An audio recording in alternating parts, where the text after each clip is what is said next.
राधे राधे। जय श्री कृष्णा। प्रिय भक्तों, आज का सुंदर प्रसंग है जब श्री कृष्ण ने लूट लिया एक डाकू का दिल। आज के प्रसंग में हम सुनेंगे कैसे एक डाकू का हृदय परिवर्तन हुआ भगवान श्री कृष्ण का दर्शन करने मात्र से। आइए चलते हैं कथा की ओर। पुराने समय की बात है। एक धनिक के घर श्री भागवत की कथा चल रही थी। घर के सब लोग कथा अमृत का पान कर रहे थे। उसी समय अवसर का लाभ उठाकर एक डाकू उस घर में घुस गया। भगवान की कुछ ऐसी लीला हुई कि उसे बहुत खोजने पर भी कुछ नहीं मिला। कथावाचक पंडित जी उस समय भगवान श्री कृष्ण के बचपन की मधुर लीलाएं सुना रहे थे। अचानक कथा के ये अंश डाकू के कानों में भी पड़े। यशोदा मैया ने अपने प्यारे कान्हा को माखन मिश्री और भिन्न भिन्न प्रकार के पकवानों का कलेवा करवाकर बड़े प्यार से सजाया। लाखों करोड़ों रुपयों के गहने, हीरे मोती के जड़े, सोने के आभूषण अपने बच्चों को पहनाए। कृष्ण और बलराम के सोने के मुकुट में हार और बाजूबंद में मणियाँ जगमगा रही थीं। फिर यशोदा मैया ने बड़े प्रेम से कृष्ण और बलराम का सिर चूमकर उन्हें गौ चराने के लिए विदा किया। कथा का ये प्रसंग सुनकर डाकू खुशी से फूला नहीं समाया। कथा समाप्त होने पर वह पंडित जी के पीछे पीछे चल पड़ा।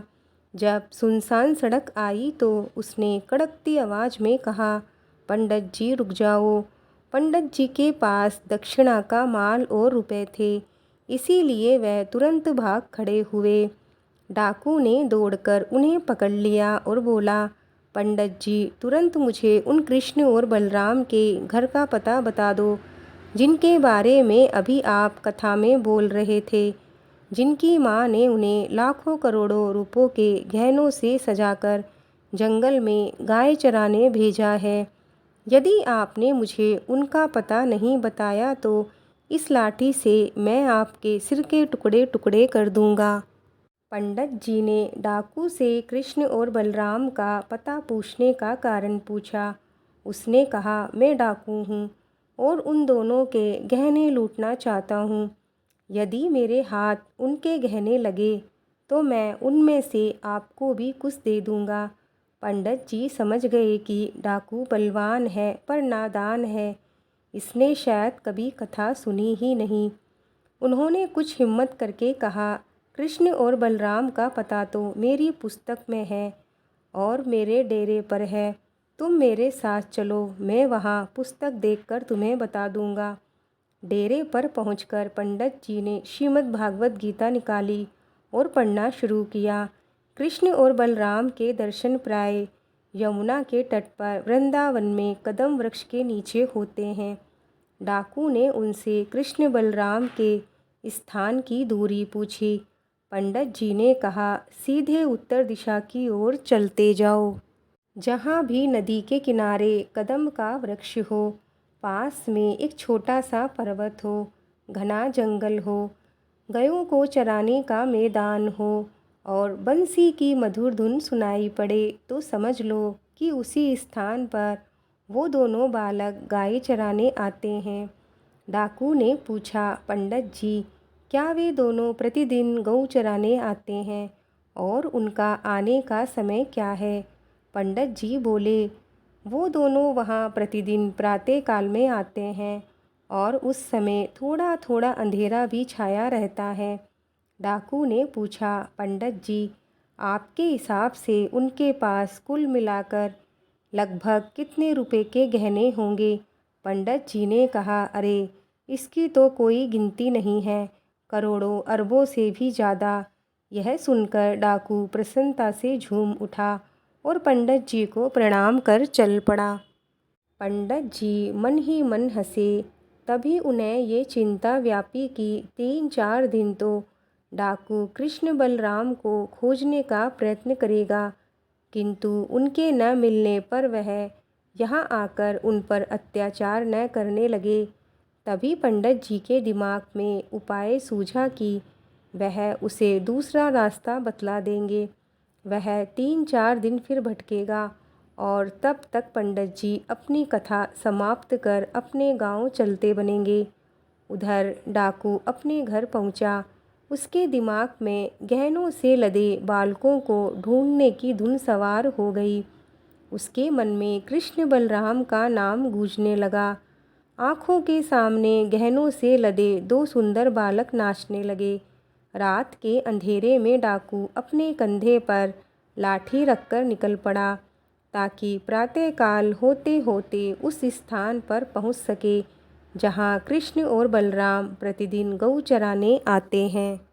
उसके होठों से अनजाने में ही दोनों नंद कुमारों कृष्ण और बलराम का नाम निकल रहा था। चलते चलते डाकू को कल-कल बहती हुई एक नदी मिली। ढूंढने पर उसे उसके आसपास कदम का एक वृक्ष भी मिल गया। भगवान श्री कृष्ण की लीला से उसी स्थान पर वृंदावन प्रकट हो गया। डाकू को पास ही छोटा सा पर्वत, घना जंगल और गऊ के चराने का मैदान भी दिखाई देने लगा। डाकू की खुशी का ठिकाना नहीं रहा। वह कदम के वृक्ष पर चढ़ गया और सवेरा होने की प्रतीक्षा करने लगा। धीरे धीरे सूर्य नारायण भगवान पर्वत के पीछे से उदित हुए। उनकी रंग बिरंगी किरणें नदी की लहरों के ऊपर नर्तन करने लगी, किंतु डाकू को अभी बंसी की मधुर स्वर सुनाई नहीं दी। अतः वह और भी चौकन्ना होकर बैठ गया। उसका हृदय बंसी का स्वर सुनने और आभूषणों से सजे धजे कृष्ण बलराम को देखने के लिए रह रह कर तड़प रहा था। डाकू की प्रतीक्षा की लंबी घड़ियां समाप्त हुई। उसे कहीं बहुत दूर से बंसी की सुरीली लहर आती सुनाई पड़ी। बंसी का स्वर जैसे ही डाकू के कान के रास्ते उसके हृदय में प्रवेश हुआ, वह आनंद के आवेश में अपनी सुध-बुध खो बैठा और मूर्छित होकर वृक्ष से नीचे गिर पड़ा। कुछ क्षण बाद उसकी मूर्छा दूर हुई तो वह उठ खड़ा हुआ। अचानक उसने देखा कि पास का घना जंगल प्रकाश से जगमगा रहा है। प्रकाश की पुंज में श्याम और गौर वर्ण के 2 सुंदर बालक खड़े हुए मुस्कुरा रहे हैं। गौवे और ग्वाल उनसे आगे निकल गए। दोनों बालकों ने भांति भांति के सुंदर आभूषण पहने हुए हैं। डाकू ने कृष्ण बलराम को देखा तो मंत्रमुग्ध होकर झूम उठा। वह मन ही मन बोला, ये दोनों निश्चय ही वही बालक हैं जिनके बारे में पंडित जी कथा में बता रहे थे।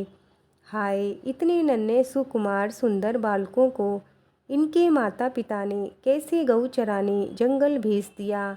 इनसे गहने छीनने का नहीं बल्कि इन्हें तो और गहने पहनाने का मन करता है। तभी डाकू के गंदे संस्कार आगे आए और बोले, यदि तू इनसे गहने नहीं छीनेगा तो तू आखिर यहाँ आया क्यों है। डाकू लाठी लेकर कृष्ण बलराम के पीछे दौड़ा और कड़कती हुई आवाज़ में बोला, जहाँ खड़े हो वहीं रुक जाओ, सारे गहने निकाल कर मुझे दे दो। लीला नटनागर बाल कृष्ण भयभीत होकर माँ बाबा की जोर जोर से पुकार करने लगे। डाकू ने जैसे ही झपटकर अपने हाथ से उनका मुंह दबाकर उनकी आवाज़ बंद करनी चाहिए, तभी उनके स्पर्श से उसके शरीर में बिजली दौड़ गई और वह बेसुध होकर गिर पड़ा। जब उसे होश आया तो वह श्री कृष्ण बलराम से बोला, अरे बालकों, तुम दोनों कौन हो। मैं जो जो तुम्हें देखता हूँ त्यों त्यों और अधिक सुंदर और मनोहर क्यों दिखाई दे रहे हो। हाय, तुम्हारा स्पर्श कितना मधुर और शीतल है। तुम्हारे स्पर्श से और तुम्हें देखकर मुझे रोमांच हो रहा है। मुझे रोना क्यों आ रहा है। क्या तुम दोनों कोई देव हो। श्री कृष्ण मुस्कुराते हुए बोले, नहीं, हम मनुष्य हैं और ब्रज के राजा नंद बाबा के लड़के हैं। डाकू बोला, मैं तुम्हारे आभूषण नहीं छीनूंगा, केवल एक बार अपने चरण मेरे सिर पर धर दो, मुझे अपने हाथों का चुंबन करने दो। क्या तुम प्रतिदिन इसी रास्ते से जाकर मुझे दर्शन देकर मेरे हृदय की ज्वाला शांत नहीं करोगे? श्री कृष्ण बोले, यदि तुम हमें न मारो और हमारे आभूषण न छीनने की प्रतिज्ञा करो तो हम प्रतिदिन यहाँ आ सकते हैं। डाकू ने प्रतिज्ञा कर उनसे अगले दिन पुनः आने को कहा। श्री कृष्ण उन्हें अपने आभूषण स्वयं उतार कर देने लगे। डाकू बोला, अब गहनों की इच्छा तो नहीं है, किंतु आपकी बात टाली भी नहीं जाती। लेकिन आपके माता पिता आपके शरीर पर गहने न होने पर आपको डांटेंगे तो नहीं? श्री कृष्ण बोले, हम राजकुमार हैं, हमारे पास ऐसे बहुत सारे गहने हैं। डाकू खुश होकर बोला, तो फिर ठीक है, कल और गहने लेकर आना, लेकिन मैं आपके गहने अपने हाथों से नहीं छीनूंगा और न ही लूँगा। आपको देने हैं तो मेरे दुपट्टे में बांध देना।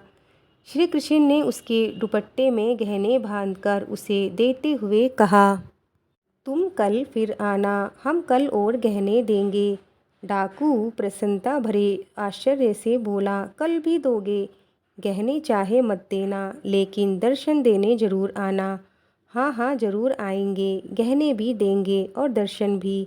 यह कहकर कृष्ण बलराम गौओं और ग्वालों के पीछे पीछे चले गए। डाकू प्रसन्नता से नाचता हुआ रात को पंडित जी के डेरे पर पहुंचा और उनके सामने गहनों की पोटली रख दी और बोला, पंडित जी देखो, कितने सारे गहने लेकर आया हूँ। आपका जितना मन करे उतने ले लो, ये सब आपकी वजह से ही मिले हैं। कल वह इनसे भी ज़्यादा गहने लाएंगे। पंडित जी चकित होकर बोले, मैं जिनकी कथा कहता हूँ, क्या तू उन कृष्ण बलराम के ही गहने लाया है? डाकू बोला, और नहीं तो क्या, देखिए ना, ये सोने का मुकुट और ये सोने की बंसी। पंडित जी उन अलौकिक आभूषणों को देखकर हक्के बक्के रह गए, जो भगवान श्री कृष्ण बड़े बड़े योगी तपस्वियों को सहस्त्र वर्ष तप करने पर भी नहीं मिलते। वह इस डाकू को एक ही दिन में कैसे मिल गए? उन्होंने डाकू से कहा, मुझे भी कृष्ण बलराम के दर्शन करना है, मुझे भी अपने साथ कल लेकर चलना। अगले दिन दोनों प्रातःकाल से पहले ही उस स्थान पर पहुंच गए। डाकू ने पंडित जी को एक वृक्ष के पीछे छिपा दिया, कहीं तुम्हें देखकर वे दोनों बालक न आए। जैसे ही प्रातःकाल निकला, डाकू बंसी का मधुर स्वर सुन आनंदित हो उठा, किंतु पंडित जी को वह स्वर सुनाई नहीं दिया। कुछ देर में कृष्ण बलराम दूर से आते दिखाई दिए, परंतु पंडित जी उन्हें नहीं देख पाए। पंडित जी डाकू से बोले, मुझे तो दोनों बालक दिखाई नहीं दे रहे हैं। तुम श्री कृष्ण से कहना कि आज जो देना चाहते हैं इन पंडित जी के हाथ में दो। जब कृष्ण बलराम डाकू के पास आ गए तो उन्होंने उससे पूछा, तुम ये गहने ले लो जो तुमने हमसे मंगवाए थे। डाकू पश्चातापपूर्ण स्वर में बोला, नहीं, मैं गहने नहीं लूँगा। तुमने जो कल गहने मुझे दिए थे उन्हें मैं आज लौटाने लाया हूँ, तुम ये सब वापस ले लो। किंतु इन पंडित जी को अपने दर्शन करा दो, क्योंकि इन्हें तुम दोनों नहीं दिखाई दे रहे, अन्यथा ये मुझ पर विश्वास नहीं करेंगे। श्री कृष्ण बोले, अरे भैया, ये विद्वान हैं, लेकिन अभी इनका हृदय प्रेम से रहित है, अतः अभी ये मेरे दर्शन के अधिकारी नहीं हैं। डाकू बोला, भाई, तुम मुझसे जो कहोगे मैं वही करूँगा, लेकिन पंडित जी को एक बार अपने सुंदर रूप के दर्शन जरूर करा दो। श्री कृष्ण हंसकर बोले, ठीक है, तुम एक साथ पंडित जी और मुझे स्पर्श करो। डाकू के ऐसा करते ही पंडित जी को दिव्य दृष्टि प्राप्त हो गई और उन्हें भी कृष्ण बलराम के दर्शन होने लगे। दोनों भगवान के सुखद स्पर्श से रोमांचित होकर उनके चरणों में गिर पड़े। भगवान तो भाव के भूखे होते हैं, बस इन्हें सच्चे दिल से पुकारने की ज़रूरत है। जब भगवान एक डाकू को दर्शन दे सकते हैं तो हमें क्यों नहीं? एक बार कोई सच्चे हृदय से पुकारे तो सही। मित्रों, ये कथा यही पूर्ण होती है। बोलो बाके बिहारी लाल की जय। बोलो बलराम भैया की जय। मित्रों, आपको आज की कथा कैसी लगी हमें लाइक कमेंट करके ज़रूर बताएं। मिलते हैं और एक नई कथा के साथ। तब तक के लिए जय श्री कृष्णा, जय श्री राधे।